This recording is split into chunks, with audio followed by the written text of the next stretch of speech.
magic of truck design.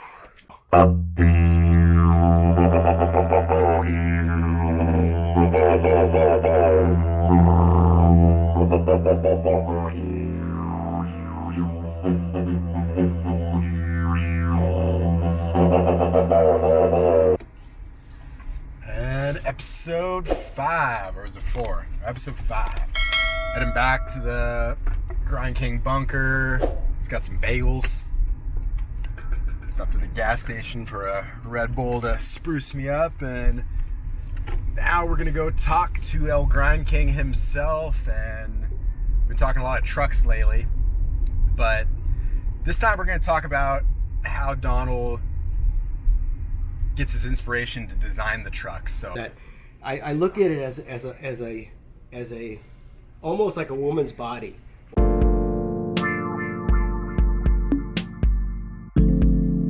You want to invent something, start out with something as simple as possible, as no moving parts if possible.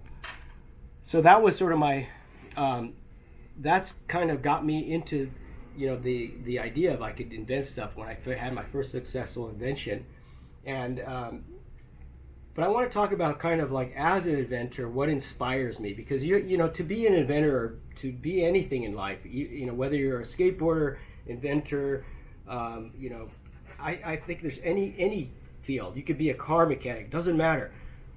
There's two ways of going about it. One is you're just doing it. You're just doing it because it's your job, or you just you have an idea. But the way I look at it is that it's an art. And some people say, well, I'm not artistic. You can be a plumber and be an artist. It doesn't matter. You have to approach it as an artist would, which is, think of it as, you try and do it the best you can in a way that hopefully is unique to your own personality. Mm-hmm. So for me, when it comes to my art, you might say, that I've developed over the years is the art of making trucks. And I do look at it as an art piece. Every truck I've designed, to me, is a canvas that I can sculpt, that has, it's a bit different when you're engineering something, because I have an engineering background too from my past. And so you kind of cross those. So you have some, if you're a tinkerer or an engineer type person like I was, then you can kind of bring that into the mix of actually creating something that has style and aesthetics. So for me, when I design trucks, I talked about this, I think, in one of the last episode or something, is that I look at it as a almost like a woman's body, or a supercar or something, a Ferrari. The lines are very important to me, that they have to flow. And if you look at a lot of trucks, they seem to be very almost digitally designed these days. They're very just straight lines, and to me that's great. It works, but it's not, to me, that's not the art of making trucks. To me, I get passionate about these little curves. The slightest curve, to me, every little curve in there, especially my earlier trucks, like this truck, for example, was all hand sculpted. I didn't have like CAD experience. I didn't know how to do CAD drawings. I didn't know how to do, there wasn't 3D printers. So I just had to sculpt these from plastic and Bondo. And these were originally models out of plastic that were then converted into what are called match plates. And I'll show you what those are. But that's sort of for me, my contribution to skateboarding is to produce trucks that are art pieces. Want to show them some of those molds? Yeah. Okay, so here's some examples of some models. I have a whole ton of models over the years, but I'll just show you a couple of things that I thought were pretty cool. Here's one of my most artistic, again. This was an art piece for me to make this, because I was thinking, why not make a truck really look different and have it aesthetically unique, and in this case a little scary even. That's Creeper. Creeper trucks? Oh, hey. Now we're talking about really good things. And so you can see, if you look at this base plate, making, again, I made these by hand. So the thing that was really tough which is no longer a problem because now I have these digitally.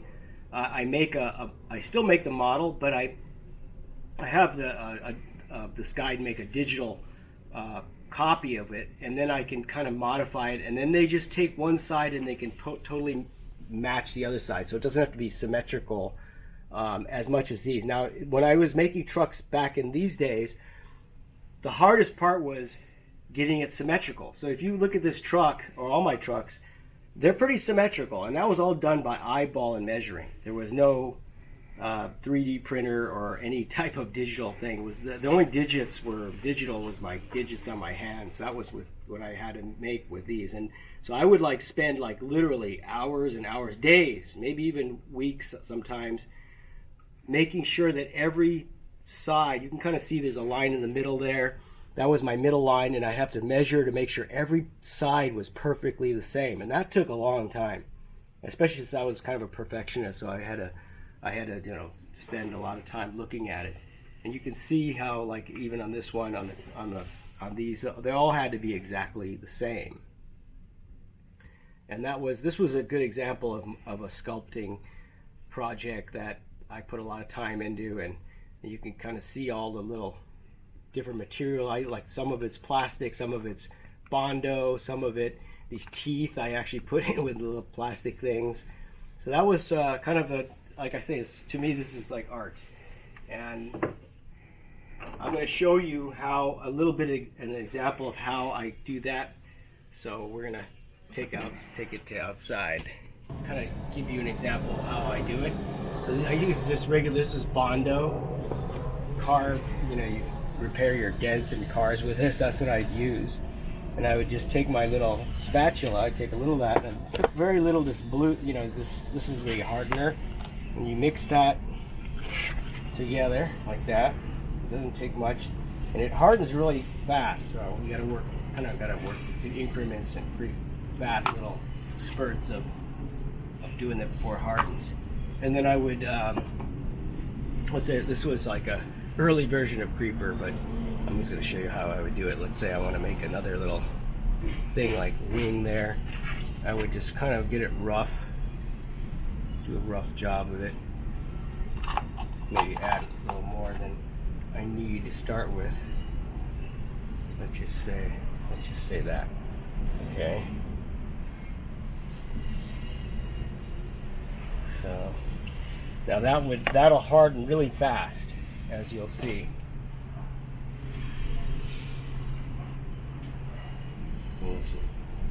Harden up.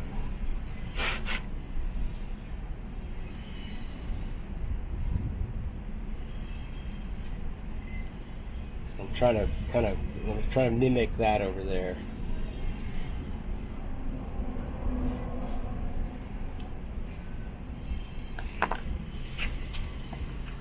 I'll harden it about a minute.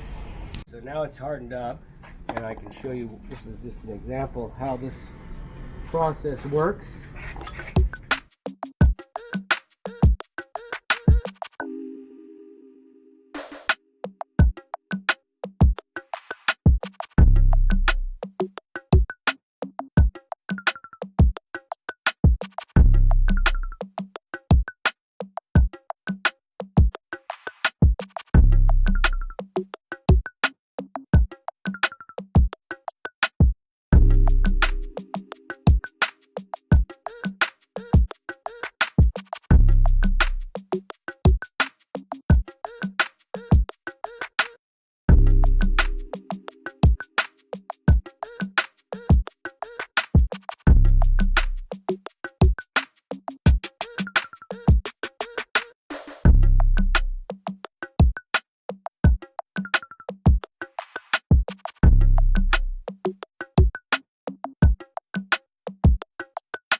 Yep. So after I make the model and the model is perfected, then I take it to, this is how I used to do it when I was made in the USA. I would take it to these guys that would make what's called match plates. And these are our match plates. Why hold that up?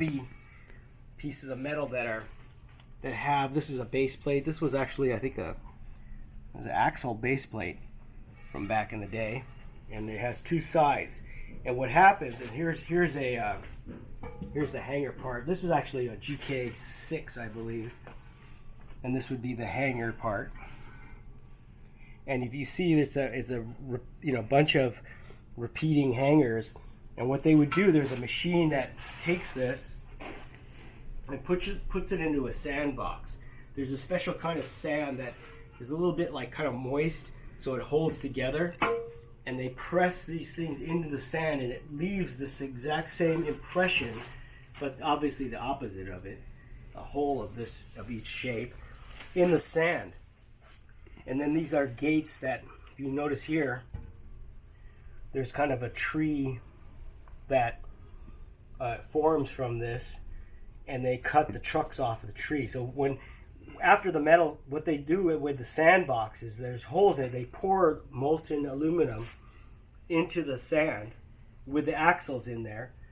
They put a steel axle in, they pour the molten aluminum, and it flows through these gates into these parts. And when it's done, and then this you can see here, the base plate. These are